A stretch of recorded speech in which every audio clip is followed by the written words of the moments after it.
Luar biasa, inilah karomah hebat Pangeran Diponegoro ketika melawan para penjajah Belanda. Pada momen kemerdekaan Republik Indonesia kali ini, mengingatkan kita terhadap perjuangan para pahlawan bangsa ini. Salah satunya adalah Pangeran Diponegoro. Nama asli Pangeran Diponegoro sewaktu dilahirkan adalah bernama Bendoro Raden Mas Mustahar. Kemudian, diubah menjadi Bendara Raden Mas Antawirya, lalu nama Islamnya adalah Abdul Hamid. Pangeran Diponegoro bernama lengkap Kiai Haji Kanjeng Bendoro Raden Mas Ontowiryo Abdul Hamid Mustahar Heru Cokro Senopati ing Alogo Sayyidin Pranotogomo Amirul Mukminin Khalifatullah Tanah Jawi Pangeran Diponegoro pahlawan Goa Selarong. Beliau banyak digambarkan dalam karya seni dengan sosok berjubah layaknya seorang ulama. Ternyata, beliau adalah sosok yang sangat religius. Dalam catatan sejarah, ternyata Pangeran Diponegoro dikenal juga sebagai seorang santri, ulama, ahli zikir dan mujahadah, guru tarekat Qadiriyah, pahlawan bangsa, dan sebagai wali Allah.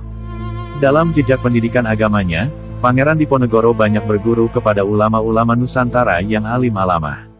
Pangeran Diponegoro pernah mengaji ilmu hikmah kepada Simbah Kiai Haji Nur Muhammad Ngadi Wongso Salaman. Beliau juga pernah mengkaji ilmu tafsir Jalalain kepada Kiai Haji Baidowi Pesantren Bagelen Purworejo. Lalu guru ilmu syariat Pangeran Diponegoro adalah Kiai Hasan Besari Tegal Sari Ponorogo. Beliau juga pernah berguru dan mondok di Kiai Taftazani Kertosono dan lain sebagainya. Darah yang mengalir di tubuh Pangeran Diponegoro adalah spirit santri, ulama, dan para mujahid yang mukhlis serta tanpa pamrih, lebih-lebih tanpa kepentingan apapun. Sebab, putra Raden Ayu Mangkarawati yang masih memiliki darah dengan Sunan Ampel itu dididik oleh para kiai yang luar biasa. Guru-guru Pangeran Diponegoro itu adalah para kiai khawas dan kiai sepuh yang punya kearifan sehingga ajaran-ajarannya masuk ke dalam hati dan kepribadian. Alhasil Pangeran Diponegoro pun tumbuh menjadi ulama sekaligus pejuang bangsa Indonesia yang gagah berani. Pangeran Diponegoro merupakan putra dari Sri Sultan Hamengkubuwono III dan Raden Ajeng Mangkarawati. Beliau lahir dengan nama asli Raden Mas Ontowiryo pada tanggal 11 November tahun 1785 di Yogyakarta. Pangeran Diponegoro merupakan sosok pahlawan nasional Indonesia yang dikenal sebagai pemimpin Perang Jawa selama 5 tahun untuk melawan penjajahan Belanda. Perang Jawa atau Perang Diponegoro berlangsung mulai tahun 1825 hingga 1830 Masehi. Perang ini tercatat sebagai perang yang menelan paling banyak korban dalam sejarah Indonesia, yakni 8.000 korban Belanda, dan 7.000 korban pribumi, dan 200.000 orang mengalami kerugian materi sejumlah 25 juta gulden. Awal mula terjadinya Perang Diponegoro adalah ketika sang pangeran tidak menyetujui campur tangan Belanda dalam urusan kerajaan. Pada tahun 1821 para petani lokal menderita diakibatkan penyalahgunaan penyewaan tanah oleh Belanda, Prancis, Jerman, dan Inggris. Karena tidak terima dengan tindakan yang dilakukan oleh para penjajah ini, Pangeran Diponegoro akhirnya melakukan usaha untuk dapat mengusir para penjajah dari tanah Jawa. Di antara karomah luar biasa Pangeran Diponegoro adalah sebagai berikut. Karomah yang pertama, yaitu tidak mempan ditembak musuh. Dikisahkan, bahwa pada saat Pangeran Diponegoro berada di dalam sebuah pertempuran, beliau berada dalam suasana yang sangat sulit, bahkan kudanya pun sulit dikendalikan.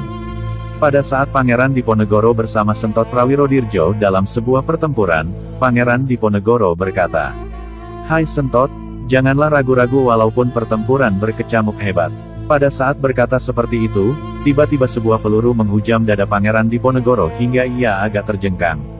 Namun ajaibnya, peluru tersebut malah pecah berkeping-keping dan tak mempan membunuh Pangeran Diponegoro.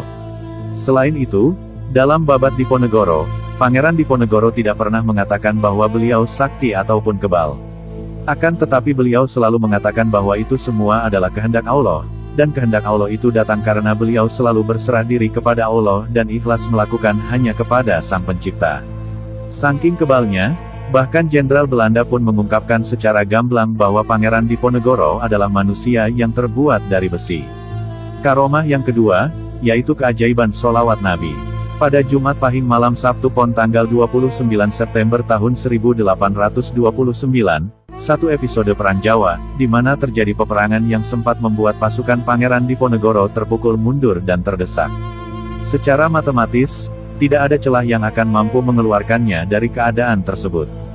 Di belakang sana, Ribuan pasukan Belanda terdengar riuh ramai bersorak gembira, sudah terbayang di benak mereka akhir dari perang Diponegoro yang menguras hampir seluruh konsentrasi mereka, baik harta, darah, dan nyawa.